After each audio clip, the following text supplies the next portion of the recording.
Di antara anugerah Allah Subhanahu wa taala yang diberikan kepada manusia ada dua hal.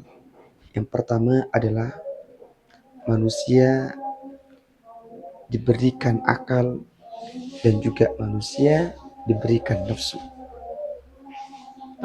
Binatang diberikan nafsu, namun binatang tidak diberikan, tidak dianugerahkan berupa akal. Manusia akan bisa tinggi derajatnya, melebihi dari malaikat apabila manusia ini dapat dan bisa mengendalikan nafsunya. Tetapi jika manusia tidak pandai dan tidak melatih untuk mengendalikan hawa nafsunya, maka manusia ini akan lebih rendah daripada binatang. Ulaika kal an'ami bal hum adall. Manusia akan lebih rendah derajatnya daripada binatang jika manusia tidak mampu mengendalikan hawa nafsunya.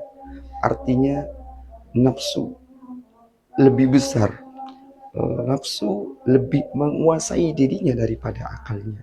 Akal akan tunduk kepada nafsu kalau manusia ini nggak mampu mengendalikan hawa nafsunya. Tetapi jika manusia pandai mengendalikan hawa nafsunya, sudah terlatih, sudah bisa mengendalikan hawa nafsunya, maka derajat manusia ini lebih unggul daripada malaikat. Ismatuhum asairul malaikah wajibatun wa fadalul malaikah.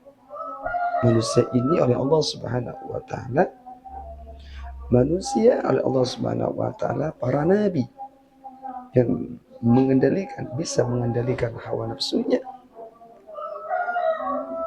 yang dijaga oleh Allah Subhanahu wa taala dari perbuatan maksiat, itu lebih unggul daripada para malaikat. Teman-teman semuanya dimuliakan oleh Allah Subhanahu wa taala.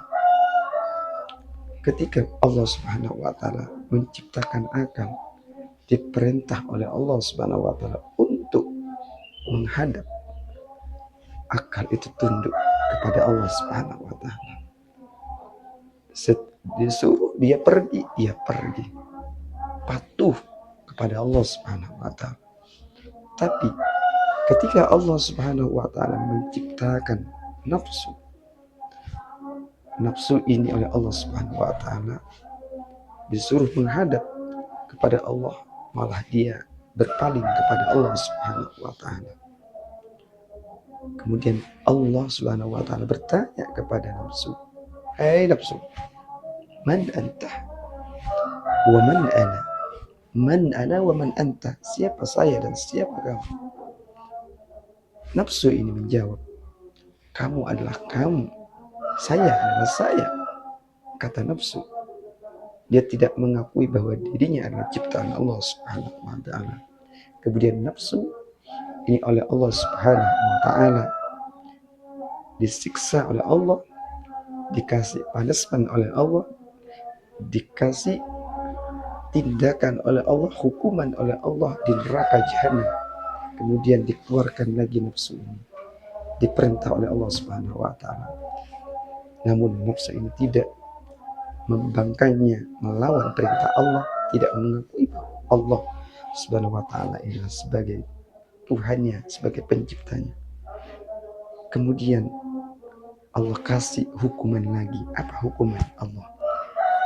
Nafsu oleh Allah Subhanahu wa taala disiksa di naril ju'. Artinya nafsu ini tidak dikasih makan oleh Allah mi'ata sanatin, selama 100 tahun. Nafsu berpuasa, dipuasakan oleh Allah Subhanahu wa taala, tidak dikasih makan selama 100 tahun. Kemudian setelah sampai 100 tahun, nafsu ini diperintah oleh Allah Subhanahu wa taala, kemudian nafsu ini akan menjadi tunduk. Bahkan nafsu ini mengakui bahwa dirinya adalah diciptakan oleh Allah dan Allah yang menciptakan. Nafsu akan tunduk, nafsu akan taat beribadah kepada Allah, menaati perintah Allah karena dirinya sudah melaksanakan puasa selama 100 tahun. Begitu juga kita. Puasa Ramadan mendidik kita agar bisa mengendalikan hawa nafsu. Orang kalau sudah bisa mengendalikan hawa nafsu, maka ia akan menjadi sosok muttaqin, sosok orang-orang yang takwa.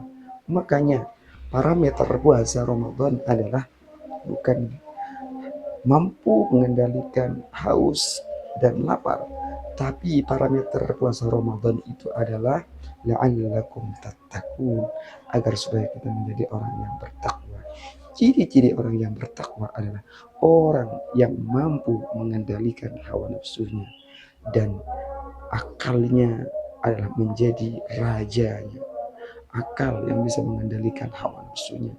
Kalau kita sudah mampu mengendalikan hawa nafsunya, maka akan menjadi orang yang tuba liman kana aqluhu amiran. Beruntunglah kalau kita akalnya sebagai raja, wa nafsu wa hawahu asiran, dan hawa nafsunya menjadi tawanan. Semoga ini memberikan manfaat. Allah a'lam bishawab. Assalamualaikum warahmatullahi wabarakatuh.